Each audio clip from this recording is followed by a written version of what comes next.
Coming at you from the AO Studios. It's the Fade Route with D and Z. Here are your hosts, D and Z.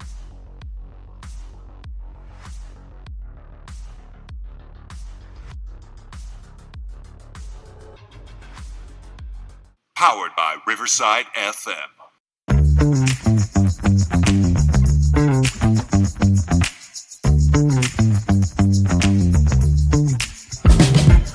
Coming at you live from the AO Studio. It's the Fade Route with DNZ. And we've got a great show for you tonight. We're talking lots of NBA news. The NHL free agency opens up. But we'll begin today's show with the NBA draft, which took place last week. And I can't tell you who the first pick was. I can't tell you who the first 5 picks were. However, I can tell you that Lakers took Bronny James with the number 55 pick overall in the second round. They also offered him a 4-year contract today. Z, the Lakers say Bronny earned his selection in the draft. Z, did Bronny earn it, or is this nepotism at its finest? So according to NBC Los Angeles, Bronny's first NBA deal, right? Rookie contract, 55 overall pick. Out of 60, right? There's 60 picks in this tier draft. He's number 55. So there were 54 other players taken ahead of him. I just want to put proper context in. His contract, which normally is in the $600,000 to $700,000 range for people at that particular draft slot, Bronny's going to be making a reported $7.9 million. Because he needs according to Spot Track. 5.4 of that will be guaranteed with a 4-year team option. I'm sorry, was this not the same Bronny James who averaged 3.4 points per game in college? Is this the same guy? Am I missing something? Am I living in an alternate... Oh, excuse me, I was wrong. I shortchanged him. He's the guy who averaged 4.8 points, not 3.4. I shortchanged you, Bronny. I'm so sorry. My apologies. I didn't mean to. When you're averaging a triple single, he's doing a 5.32. There you go, a 5.32. That's what he's, and that's not a double play.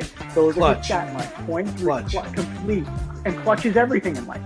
Absolutely, 5.32, and 36.6 from the field, 67% from the free throw, 27% from three. I don't see anything that he does particularly well. But that is going to get you $7.9 million in today's NBA. And the only reason I can fathom is that he is the son of Mr. LeBron James. That stat line does not warrant $7.9 million, does not warrant a team option in the 4th year, does not warrant $5.4 million guaranteed. Right? We said it last week. Would LeBron go about hooking his kid up? Right? Would the Lakers hook LeBron's kid up as a thank you? And it looks like we were right on the money with that. They paid him first-round money for almost undrafted status. I can't wrap my mind around it. Can you make sense of it? Because I can't.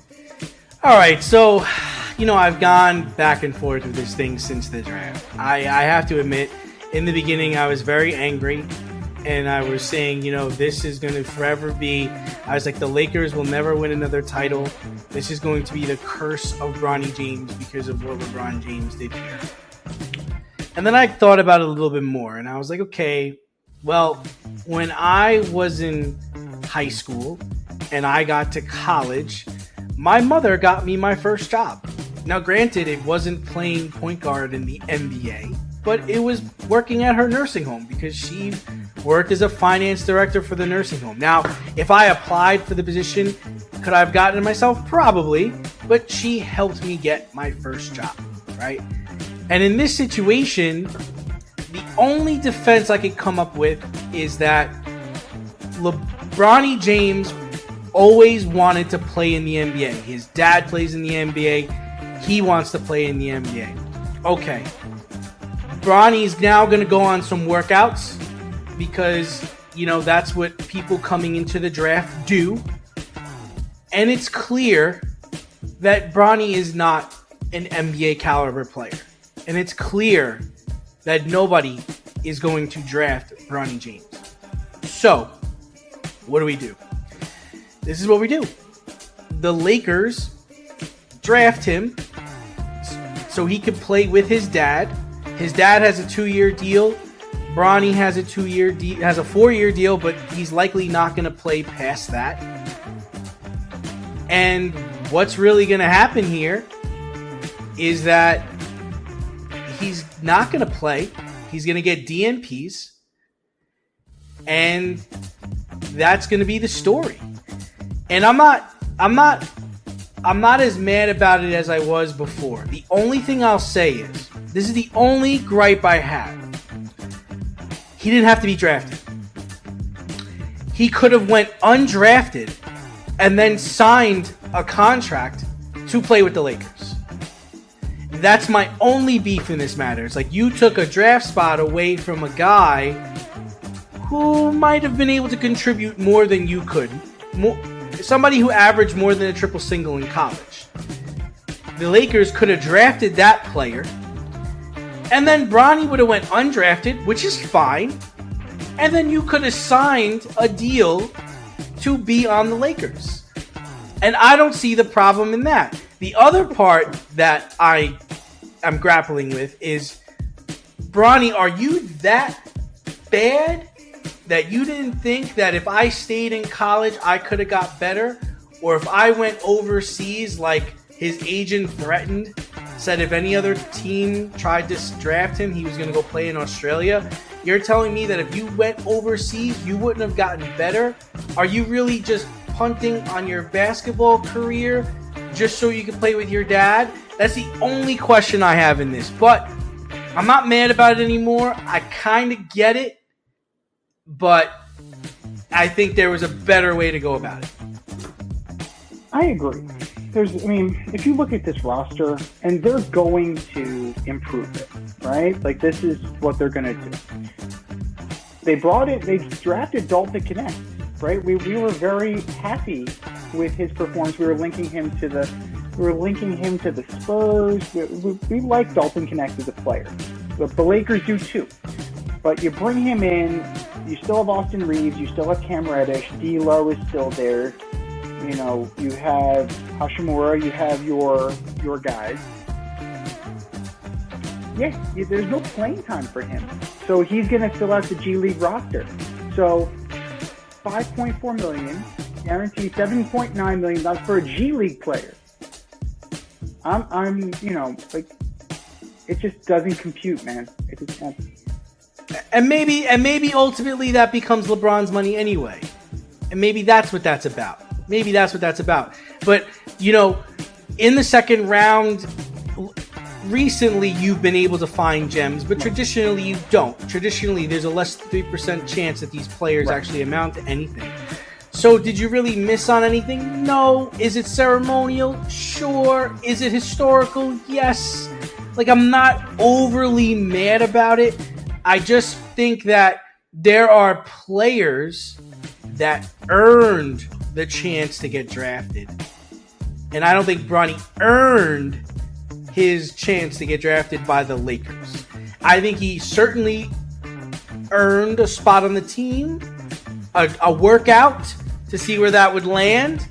But I have to question him, because if it was, I don't know. I can't even say if it was me, but I would think that I'd want to stay in college. I'd want to become a better player and hopefully have a career like an Austin Rivers did, like other players, kids did.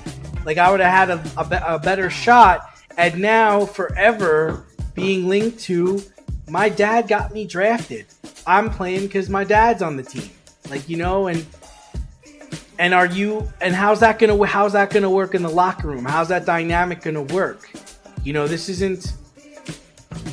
different atmosphere, right? Because when the Griffeys played together, right, Griffey Jr. was up and coming and going to be a bigger star than his dad, right?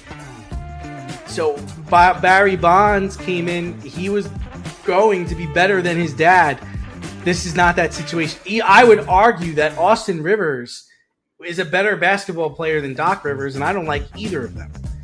So that's Steph Curry was better than Del Curry. Steph Curry's better than Del Curry. Klay Thompson, I think you could say he's a better player than his dad, right? I think so. Yeah, I'd say it. Like, so that's my only thing is like, we'll never know. We'll never know. Only time will tell. I doubt he lasts the 4 years. I would imagine a lot of DNPs.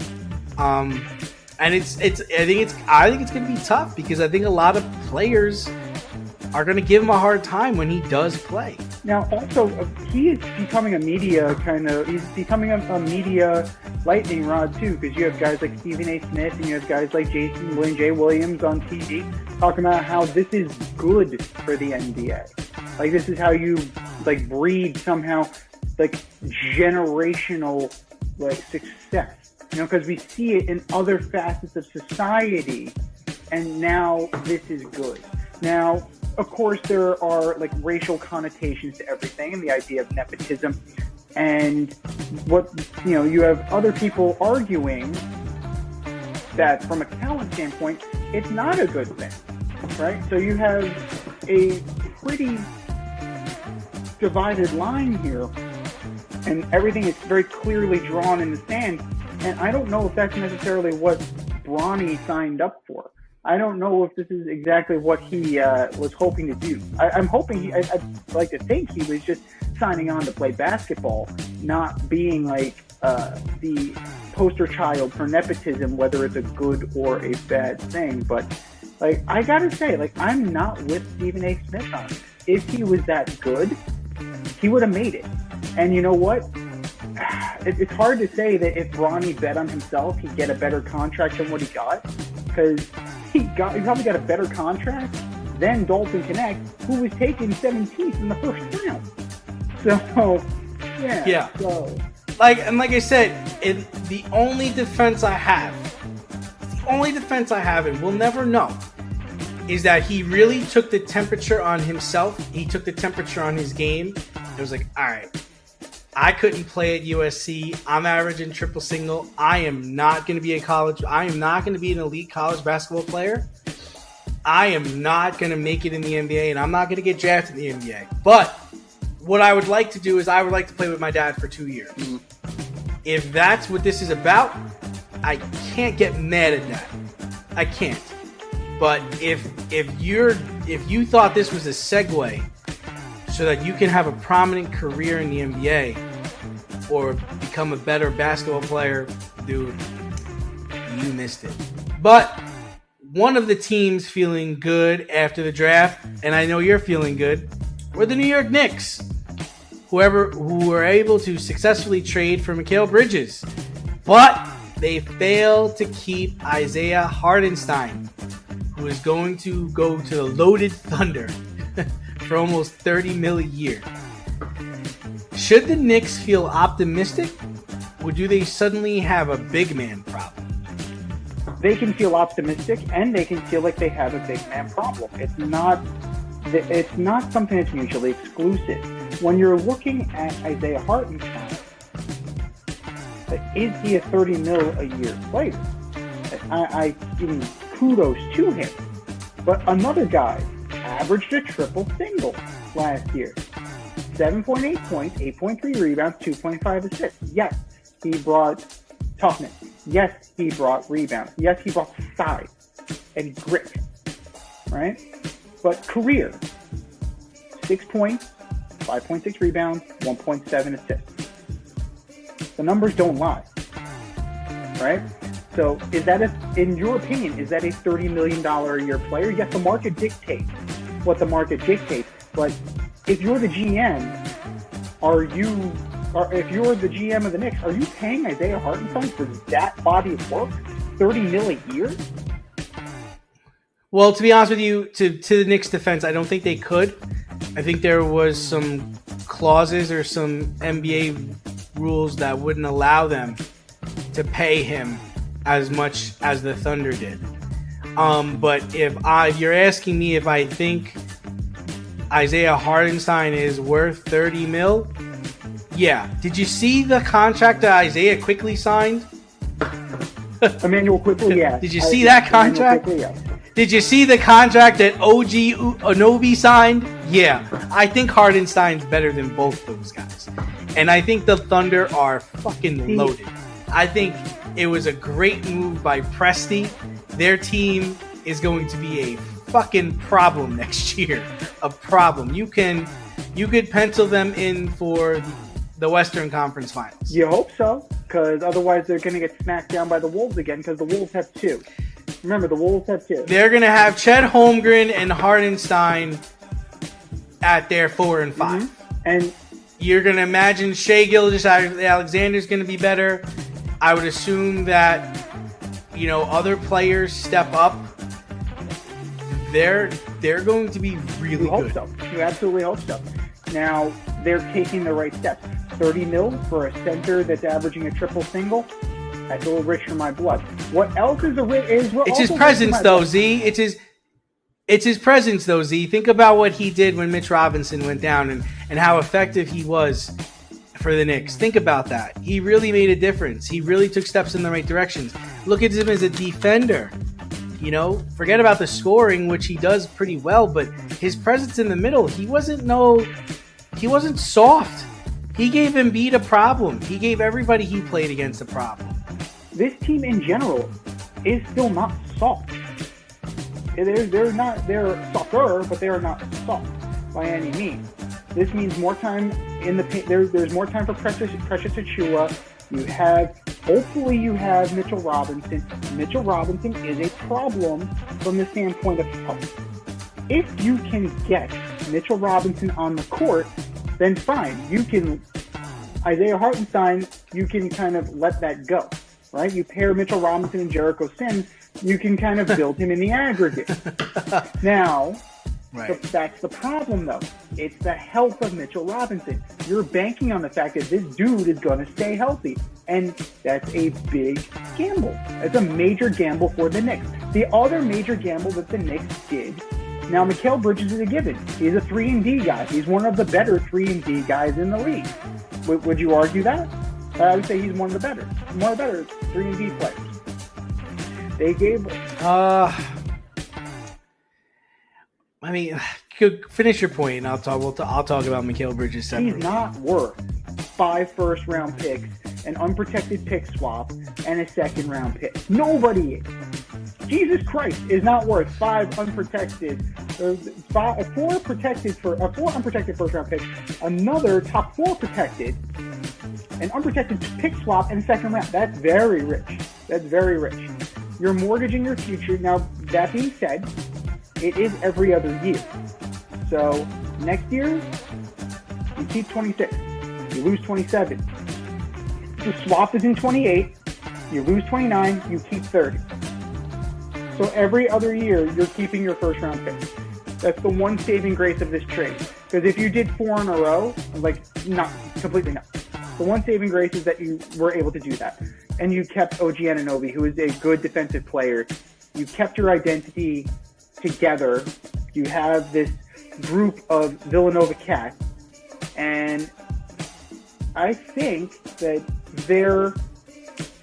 they need more big man depth. Because it's a big gamble with Mitchell Robinson and Jericho Sims being your only big. Now, they did draft for 40, I believe. 6'11", 246. They drafted him late in the draft. So maybe you're hoping on that. But at the same time, like, it's both. It's absolutely, it can absolutely be both. The Knicks will be better. They will be absolutely better. Bridges makes them better. Health will make them better. But that center position definitely should worry you. Yeah. So I'm with you on this. I don't think Mikal Bridges is worth all that, but the Nets saw an opportunity and they took it. They knew the Knicks wanted him and they were going to give heaven and earth for him. And I think he's a good player. I worry about him because he doesn't miss games. And Tibbs has this thing where he runs the players into the ground. You're going to run this guy into the ground. He plays. He doesn't come off the court. He doesn't miss games. He plays every day. And this is the kind of player that Tibbs could really, this is your next Derrick Rose right here. So that's why I worry about him. I don't know if there was much more the Knicks could do. Okay. I didn't think Paul George was the answer. I don't know what much more they could do. I think Boston is still the team to beat. I think Miami's a problem. I think the Bucks are a problem.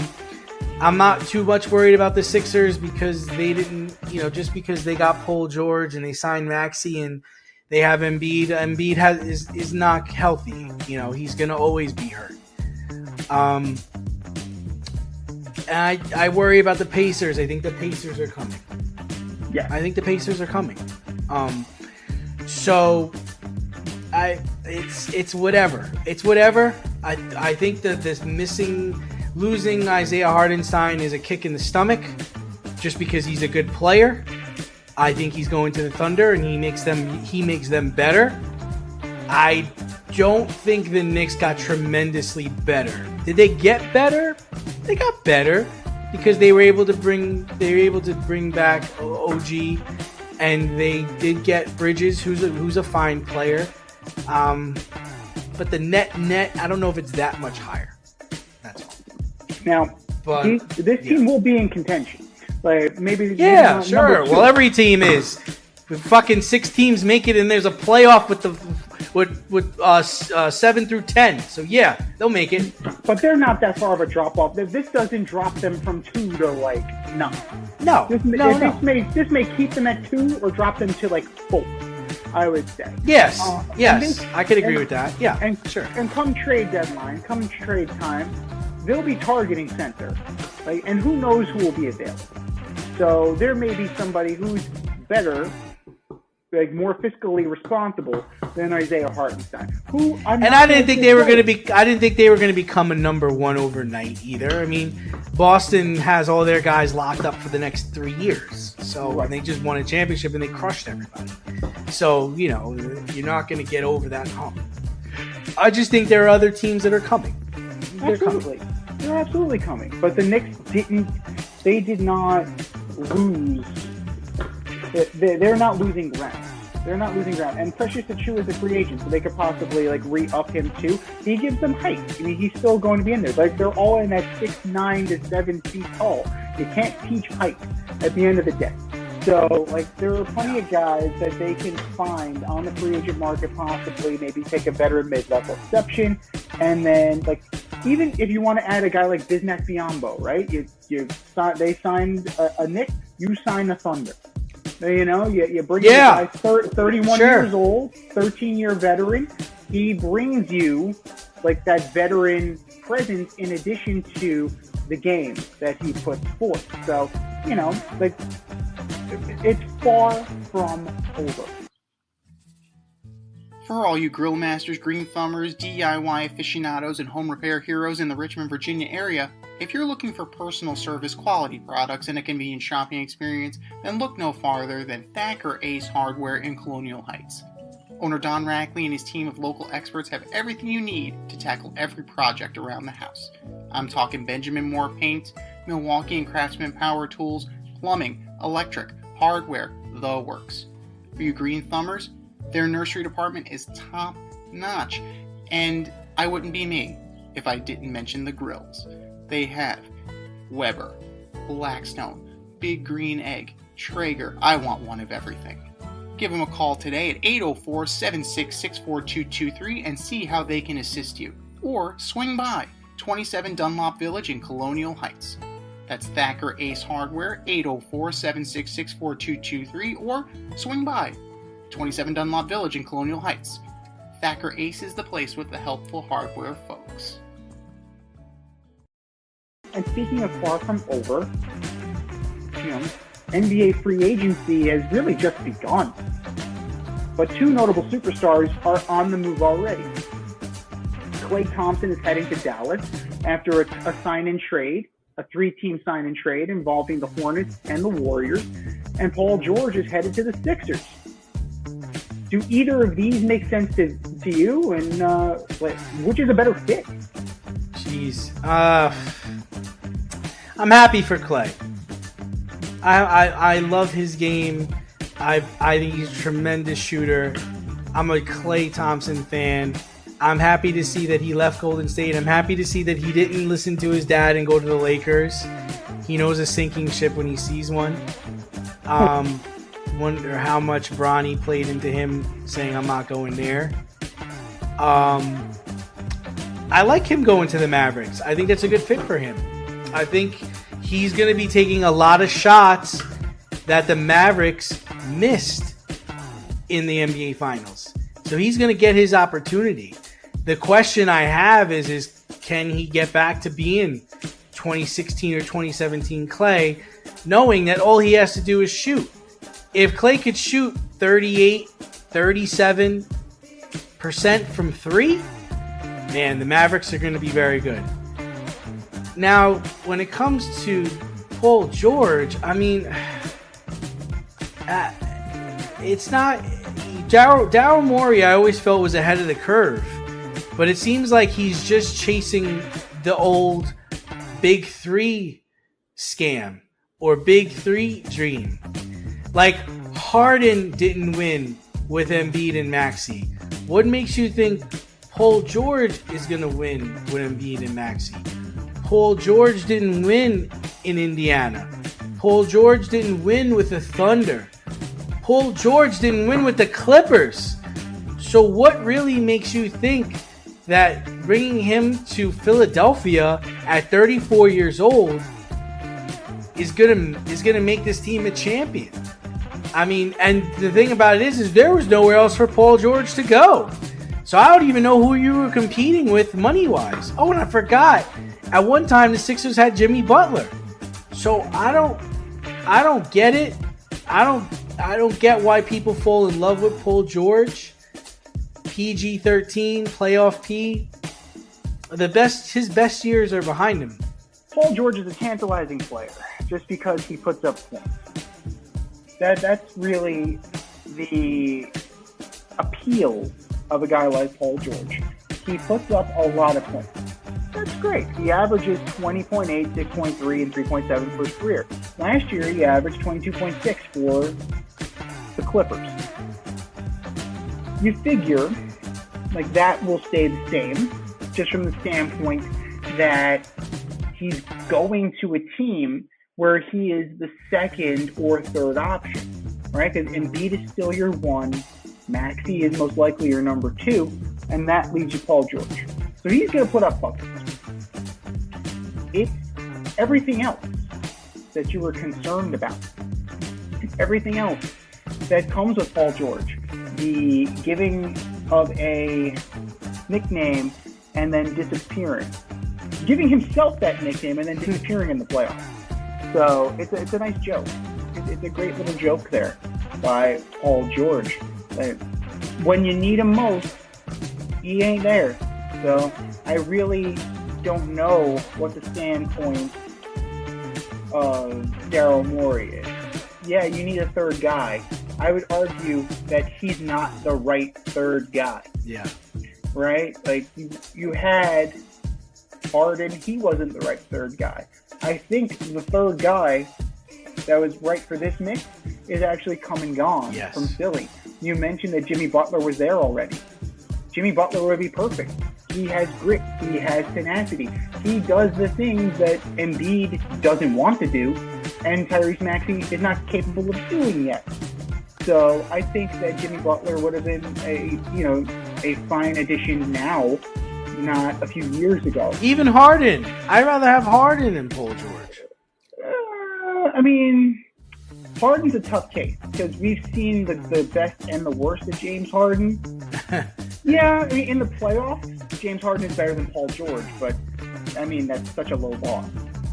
So it's one of those things that, you kind of have to put the playoffs aside, and you're paying him for the fact that he's going to light up the regular season, and he is going to be one of the guys that's going to keep the ship steady when Joel Embiid inevitably misses like 30 or 40 games of the season because his back is out, or he flops on the floor and busted his wrist, or he tweaks his knee, something.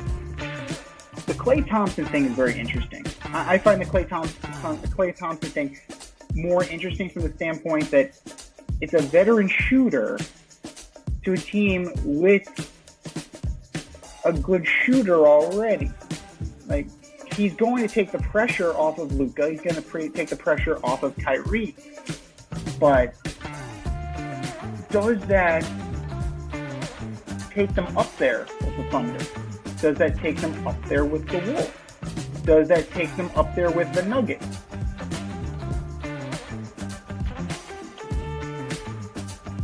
I gotta say, they were at 5. It probably moves them from 5 to 4. I don't think it moves them from 5 to 2. I don't think it moves them from 5 to 1. Like, it's better, but I can't quantify by how much. The Clippers got worse. The Mavericks got better. They played each other in the first round in a 4-5. There you go. They swapped places as far as I'm concerned. But it's $50 million, 2 second-round picks. Only one of them is Dallas's pick because they were, the least favorable of the Denver Philly pick is going to go as part of that trade to the Warriors. So realistically, it only cost them one of their own. I think it's going to give them the much-needed shooter. It's going to give them the much-needed veteran presence. But at the end of the day, neither one of these deals, in my opinion, really move the needle that much. I think we could both agree this is like a 1 year or 2 year window, right? I mean, I can't see Klay making an impact for the Mavericks in 2026. No. I can't even see Paul George on the 76ers in 2026 when he's 36 years old. Yeah, this is them taking their swing. This is them taking their big swing. And when you think about it, right, the Mavericks just are looking for a guy to knock down shots. Mm-hmm. The Eagles are looking for like a third superstar, right? They're still looking for that big 3 formula. Daryl Morey's still hung up on that shit. That's what it looks. That's what this looks like to me. Where the Mavericks have identified, okay, yeah, we shot like shit from 3. If we had a guy that could hit half of the threes that we missed, holy shit, we might have won two of those games in the finals. So let's go get a guy who can knock down threes. Oh, Klay used to be able to do that. Maybe if we take the load off of him, he might be able to do that again. Right? I mean, right. I like their mindset more than Dallas saying, "Hey, you know what? We need a big 3. Let's go try to get Paul George. Hey, we really need a big 3. Let's try to get Kevin Durant, or let's try to get LeBron James and his son." Like, nah, man, they've identified what they are. And they're like, all right, we need a shooter. Well, the funny thing is that the Sixers are like, we need a big 3. The Mavericks are like, we just need 3. They don't have to be big. We just need a 3. We just need a 3, man. I mean, and that's the thing is, like, they realize, like, if we get in and we can get hot and knock down some baskets, we can get back to the finals. And on the other side, Philly's like, man, we need a guy that's averaging like 25 and 10. We need, because we know we're gonna lose Embiid for like 30 games, so we need someone to team with Maxey who could keep us at 500 while Embiid's out, right? Like that's the crazy mindset that Daryl Morey must be thinking, which Taylor's thinking. I don't know what he's thinking. I used to like him. I used to think he was like, that whole thing with Harden really messed things up. Really did for him. Because I just don't like this Philly team. They're not going to beat Boston. No. I don't know if they're going to beat Milwaukee. No. If you're looking at it, I gotta say that they're probably fourth best, maybe fifth, depending on how you feel about the Cavs. Because I got to put the Knicks above them. I got to put the Celtics above them. I have to put the Bucks above them. And it seems like the Cavs have made their bed, right? They've extended Donovan Mitchell. He's the guy. I think he's getting $50 million a year for 3 years, right? $150 million for 3 years. Yeah. So they're like, this is who we are. And then you mentioned the Pacers. You mentioned the Pacers already. That's tricky. The Pacers have ascended so much that I could put them in the argument for fifth best team. I can put them up there with the Sixers. I can argue that the Pacers actually have more depth to them. Right? We saw it. So, this just doesn't make anybody better. It doesn't make them better. It just makes them, it's just going to make them more able to withstand Joel Embiid's inevitable downfall, and it's going to keep them out of the play-in tournament. But what's a big deal besides the Boston Celtics extending Jason Tatum, making him the richest player in NBA history, and the Celtics shelling out money for Derek White on his 4-year, $125 million contract? It's a big lucrative day in Bean County. But the majority ownership of the Celtics is for sale. Despite winning the championship, despite having 18 championships on their resume, they're outpacing every NBA team. They've extended their second best player, but they're good. They're good to cash out, man. This ownership is good to cash out. Mark Cuban sold, and now the Celtics are up for grabs. So let's put on your ownership cap. You own the Celtics. Are you selling right now?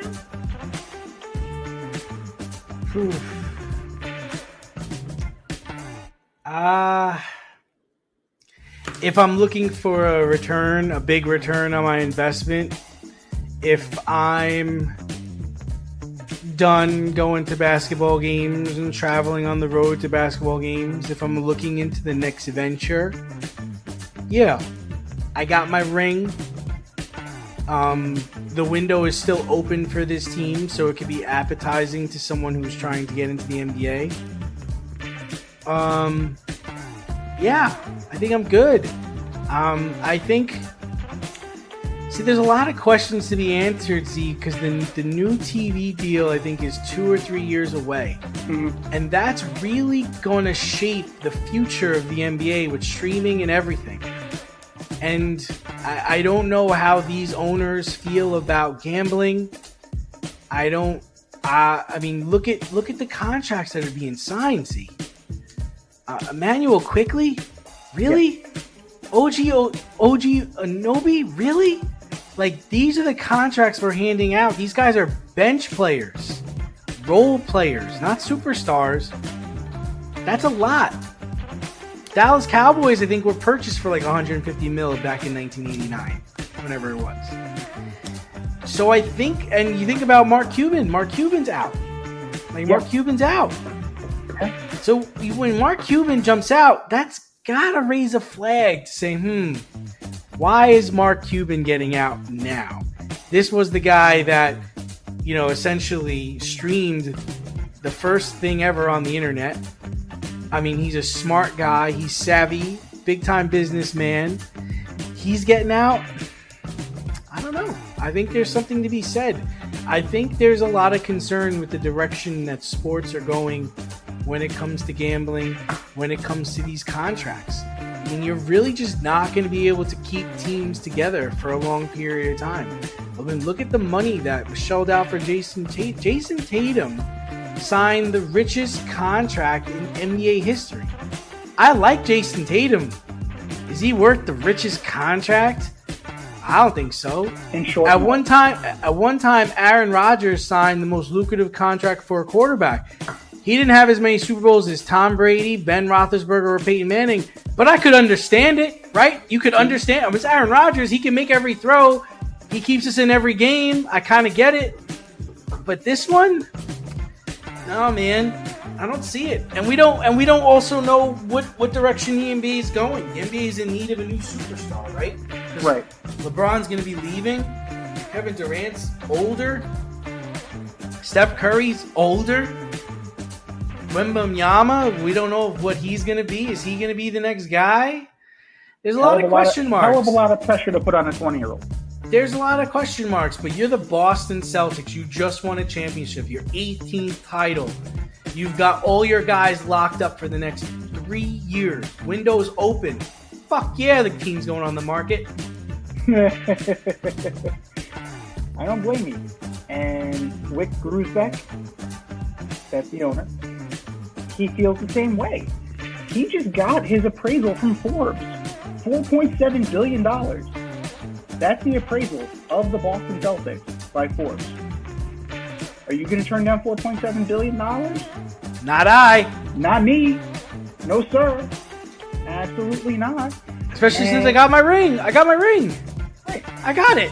I've been owner for a couple of years now. I got to travel to every arena. I got to see my team beat everybody. Yeah. I've tasted the champagne. I have the trophy. I did it. And I did it. And It was fun. It was great. I'm good. You just shelled out close to $500 million for Derek White, Jason Tatum. Yeah, I want other people to pay that. I don't want that coming out of my money. No, absolutely not. If I can avoid cutting those kinds of checks, absolutely, I'm going to avoid cutting those kinds of checks. Just from a practical standpoint, you're right. From a competitive standpoint, he got what he was looking for. He did it. It's over. He achieved what he wanted to do from a competitive standpoint. The Celtics are there. The Celtics are going to be there. And if I was given a check or given the potential of earning close to $5 billion, I'll leave tomorrow.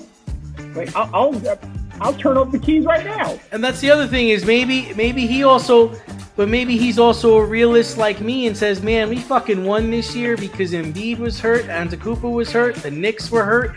We got it because everybody was hurt. We're going to be a year older. Everyone's going to be a year older next year. We're going to run this back. Maybe he's a realist. Maybe he looks at it. He's like, shit, next year ain't going to be as easy as it was this year. Because it was easy this year. Let's be real. They only lost, 2 games or 3 games, right? They cakewalked it. It ain't going to be this easy next time. Everything broke right. Completely. Like the only thing that would have been easier if it was faux. Like that was the only, that's the only faux. Exactly. So that would have been the only thing that would have been easier if they just swept their way through. But a lot of things had to break right. You're absolutely right. But you're right. The East is getting better. We've talked about how the East is getting better. The West is getting better. The quality of team is good, but then there's also the idea, like, what is the horizon? What's over the horizon? What's the horizon line there? I'm now paying guys like OG Anunoby, who are very good players, not great, very good, this exorbitant amount of money. I just had to pay Derek White this exorbitant amount of money.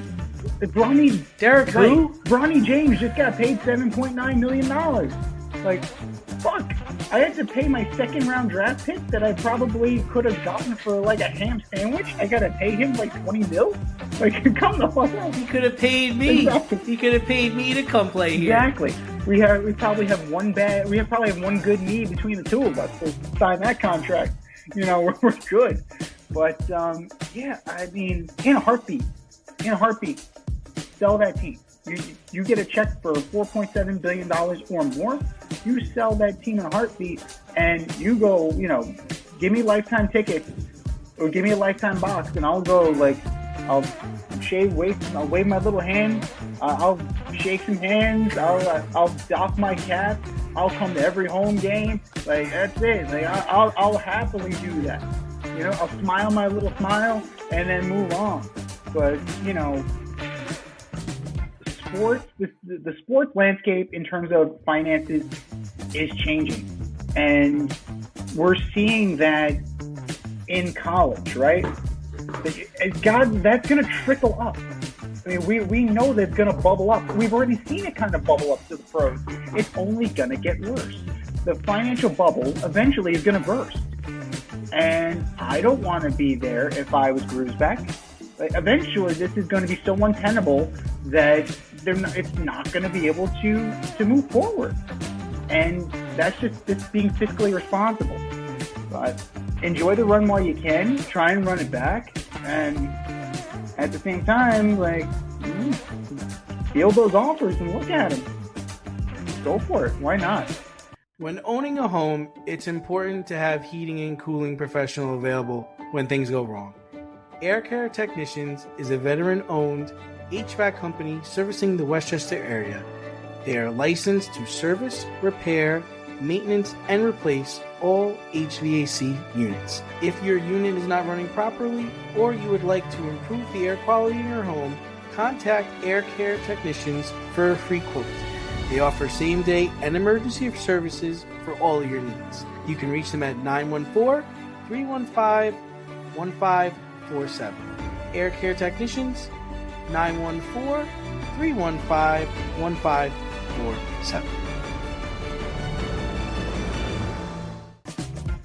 So in other news, transitioning from the hardwood to the ice, NHL free agency has also been underway. And we have some big names moving around the league. No one bigger than Steven Stamkos, the longtime Lightning captain and Stanley Cup champion, is no longer in Tampa Bay. He's going to Nashville, along with Jonathan Marchessault, along with Brady Shea. They're building a little thing out there in Smashville. They're definitely trying to get over the hump here. Lindholm, Zadorov, Tarasenko just signed today. Who's made the biggest move so far, and when are the Rangers going to realize the free agency would start? It started. No, I mean, listen, I'm a Stamkos guy. I love Stamkos. I love that he went to the Predators. I know he's 34 years old, but I think he brings a lot to the table.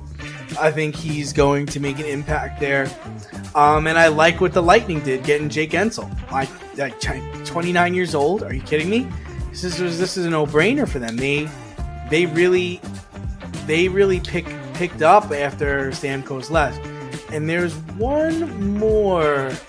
Hold on. There's one more that I like. Let me find my notes here. Oh, and the Bruins, Lindholm. Yeah, it's big, man. 29 years old. This is what they need. This is what Boston needed, man. This is definitely a big move for them, and I believe. Don't get me wrong. I think Pittsburgh also got better too. I think Pittsburgh got Aho, didn't they? So I think Pittsburgh got you're Aho. looking at. I mean, they got Grizzlies. They got Anthony Beauvillier. They have a few guys. They got Sebastian Aho. Yeah. That's huge. I love that guy. The defenseman Sebastian Aho, the Islanders Aho, not the Hurricanes Aho. It was the other Aho. Aho! What are the odds that there are two Sebastian Ahos that both play professional hockey? Well, that is a good move. Like the Pittsburgh Penguins. There's only one Anthony Zinzi, though. I tell you that. There's right actually now. two. I have a cousin. So that's the funny part. He just graduated high school. Congratulations, Anthony. So hilarious. Oddly enough. So I guess Reinhart re-upping with the Panthers is good for them too. But those are the teams I like. I really like what the Preds did. I like what the Bruins did. Pittsburgh made a lot of moves. You can't be mad at Florida, but yeah, what the fuck, Rangers? What's going on? So they're up against it. You have cap hell right now. All you're able to do is sign Stan Carrick so far. Like that's exactly, it's the highest profile guy. They're locked into the situation with Jacob Trouba. They want to move him. He's not inclined to agree to be moved. You know, he's got a 6-month-old kid. His wife is in a medical residency. He's not inclined to agree to this trade, and they're trying to move him. And he's from Michigan. They're trying to move him to Detroit. They're trying to accommodate him to a certain degree. Now, that being said, he has no movement clause. The Rangers have already circumvented a no movement clause with Barclay Goodrow. He said, I don't want to go to San Jose. It's not on my list. Lo and behold, you place him on waivers. Where does he end up? San Jose. So it kind of tells you a little. It tells you a little something right there. Like Chris Drury ain't taking shit. He ain't playing games. But that's going to drive a wedge. You know, some players aren't going to like the way he does business if he does business that way. So I can understand that. If you're looking at the Canucks, essentially they brought in Jake DeBrusk, they brought in Danton Heinen, they brought in some players that will kind of make them a little bit deeper, make them a little bit more physical. I think that's going to be helpful to them. Now, but I mentioned Zadorov, but he's going to the Bruins. You have Lindholm, he's going to the Bruins. They got better. The Bruins actually got better, you know? Marchessault, Stamkos, and Shea, very flashy. Very flashy. It's going to make them better. They become Western Conference contenders right there. They may not... Who's that? The Nashville Predators.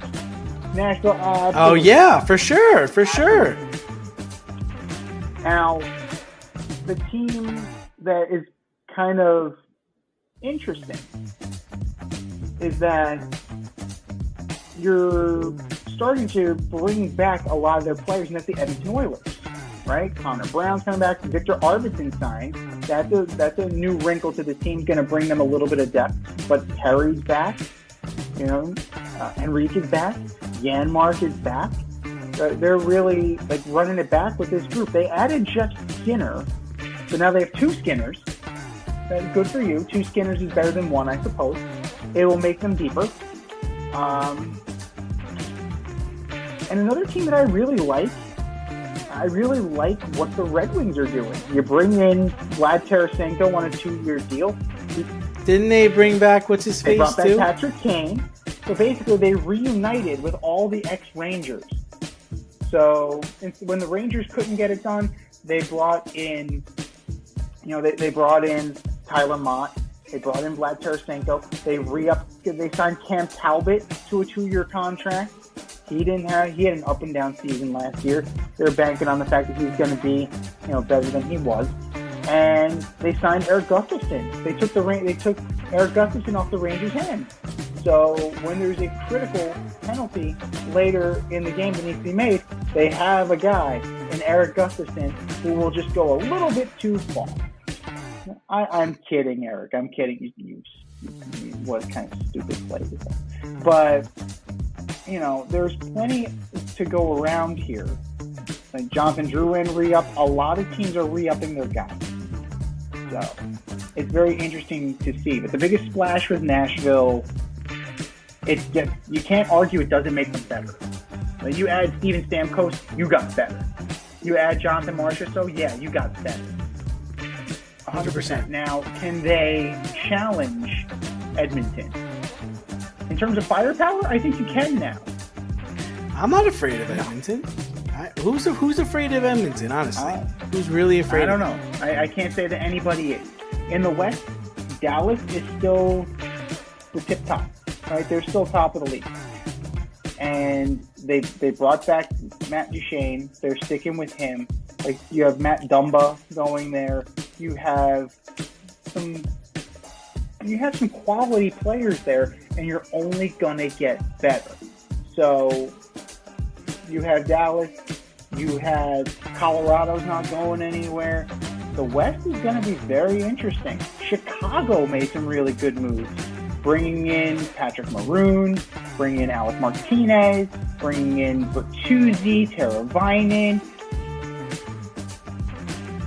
The Blackhawks are definitely in the business of protecting their asset in Connor Bedard, and they may be on the cusp of doing great things here. They're building slowly, but then you look at the East.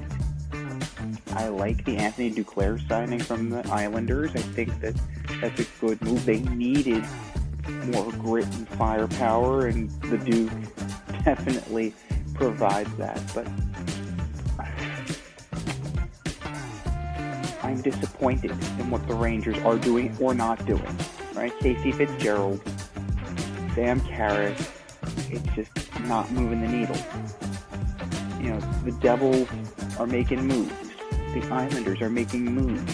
The Penguins are making moves. They actually made a move with the Rangers. They sent Riley Smith to the Rangers for draft picks. The Bruins are clearly making moves, but the Rangers are not getting better. They need to flush out that forward situation. They need to kind of make good with their players and get into the PR department here and really, mend some fences. Otherwise, this is very close to spiraling out of control and becoming a shit show. So, as we sit right now, the Rangers are a major loser in free agency so far. But there's still time to turn it around. There's opportunities for Drury. Maybe the youth movement is the way to go with guys like Brennan Othman. Maybe that's what's going to happen. They get cheaper. They get younger. We'll see. But they need to solve the grit problem. They need to address the defense. Because, Laffy's got to get paid. Igor's got to get paid. That situation's not changing. But you don't want to lose the future. Because the future is bright. It's absolutely bright. This team was in the Eastern Conference Finals. We need to remember that. And they need to remember that and act like it. Florida's losing players.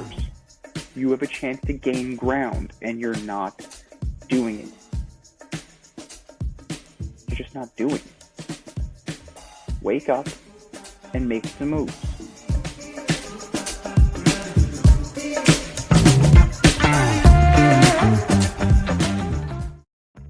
Your favorite podcast has its own merch line now. Go to the Fade Store with DNZ.com today and check out our releases in apparel, accessories, drinkware, and more.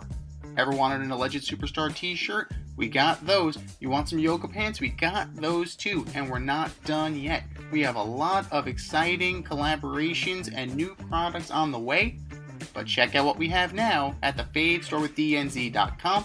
That's the Fade Store with DNZ.com.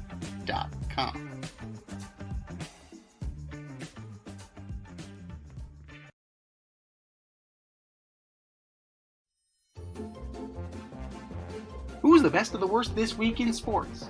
The Fade Store presents the Alleged Superstar of the Week Award.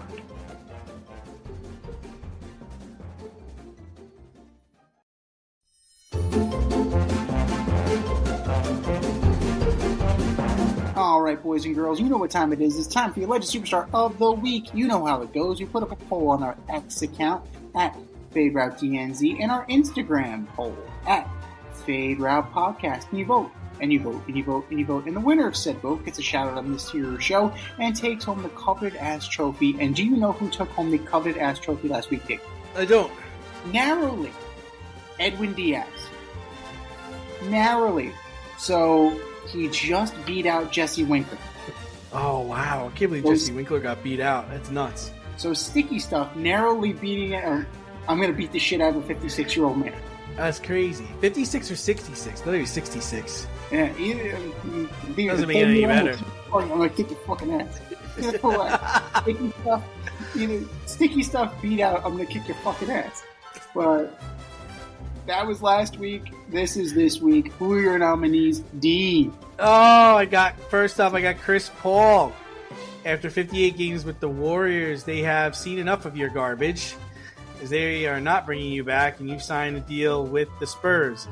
Chris Paul, we got 12, 15, 16, 17, 18, 19 seasons, and 1, 2, 3, 4, 5, 6 teams. You're being passed around more than a blunt.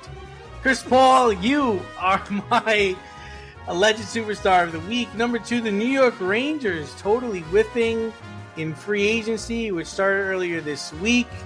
It's like, guys, get it together. I know you're in cap hell, but come on, man. Got to put a team together. Got to compete against those Panthers. New York Rangers, you are my alleged superstars of the week. And number 3, Jamarcus Russell. The former number 1 pick was fired as a volunteer assistant coach at his alma mater high school when he allegedly took a $74,000 check that was supposed to be donation to the school. A local business owner wrote Russell the check when he approached him about donating money to the school for a new weight room. Russell then deposited the check to a local Western Union and took $55,000 out for himself. Jamarcus Russell, you are my alleged superstar of the week. What do you got, Z? That Jamarcus Russell story is fucking wild, dude. Like, that's almost as good. But when you think about it, if you're the business owner and Jamarcus Russell is coming to you, asking you for money to donate to his high school, that's got to raise a flag, man. It's just got to raise a flag. You can't be signing a check over to this dude. That's fair. I mean, it is. You have to figure it's a little bit on the businessman. Just make that out to Jamarcus. It's J with 2 S's in Russell, man. They changed the name of the high school? Yes. Yes. No, my best friends call me Cash. I will match, and I will give you the credit for it. I'm totally good for it. That's almost as good as when they trapped Jamarcus Russell, the Raiders did. Like, with the $100 bill? No, with the DVD, the blank DVD of the plays. Like, we want you to study these plays. I got you. Coach, they were fantastic plays. Let's use them. It's a blank DVD, son of a bitch. I knew it. Come on. Riverside. But I'm going to start with the Italian men's national team. Ooh. Crashing out of the Euros. After winning a thing we like to call the whole fucking thing. It's an embarrassment. You didn't even make it to the quarterfinals, gentlemen. You lost in group play. You put the as in Azzurri. That's no bueno. Italian men's national team, you are my alleged superstar of the week. Number 2, Marcus Stroman. He was due for an appearance on our countdown here on our alleged superstar. Ground ball, the short Volpe to Torres to first, not in time. Seemingly innocuous double play ball, runner beats it out. No big deal. Stroman proceeds to bitch out Gleyber Torres, screaming, "Throw the fucking ball," covering his mouth with his glove, showing up Gleyber Torres. And, granted, it's Gleyber Torres. So, it's to be expected that, sometimes there's lackadaisical play. It was not lackadaisical play. The runner just beat the throw. These things happen in baseball. Don't tell that to Marcus Stroman. But we're not done yet. Aaron Judge proceeds to go talk to Stroman in between innings, saying that that's not what we do. We don't show up our teammates. Doing things that a good captain should. Saying the right things that the captain should say. Stroman, you ready for this? You ready for this? He unfollows him and then blocks him on social media. What? Are you... What? Love Dude, it. How petty are you? Never mind that Aaron Judge is like twice your size. He'll break your ass in half if you step to him the wrong way. But you cannot be that petty and thin-skinned. Are you kidding me, Marcus? The very definition of do better. Just do better. Marcus Stroman, you are my alleged superstar of the week. And then last but not least, Toronto FC. Did you see this? Oh my god, absolutely ridiculous. In the 97th minute, Jamal Tiare wins the game for Atlanta United against Toronto FC. But that's not the weird part. The weird part is how we did it. The backup keeper, who I'm going to refer as the backup keeper because Sean Johnson is back from U.S. men's national duty, and frankly, you know, that's all we're going to say about the U.S. men's team right now. But the backup keeper decides, makes a save. I'm going to put it back into play. Oh, I did see this. I did. Slight problem. Holy shit, where'd this guy come from? He kept him on side. And he drank his water. He drank from his water bottle, didn't he? He drank his water. It gave him invisibility power. It gave him like an invisibility cloak. And he played. The keeper plays the ball out. Tiare takes it from him, says, "Surprise, motherfucker," and he beats him. And then Atlanta walks it off. That's embarrassing. You hang it up. That's one of those that you hang it up afterwards. Like, you're questioning, you know, whether or not you should be professional. That's pretty damn bad. That's a horrible way to lose if you're Toronto FC. And I'm sure they're thanking their lucky stars that Sean Johnson is back. But then again, maybe not, because Orlando just beat them tonight. So, Toronto FC, you are my alleged superstar of the week. I think we said our piece. Go to our X account at FadeRouteDNZ. Go to our Instagram poll at FadeRoutePodcast and vote. And vote, and vote, and vote. And for our nominee. You're better than that. Just do better. Just do better. This has been the Fade Route with DNZ. Thanks for tuning in tonight. Catch our podcast on Wednesday nights on Spotify, iTunes, iHeartRadio, or wherever you listen to your podcast. So until next time, stay fade, everyone. Time for us to run the go route. We'll talk to you next week.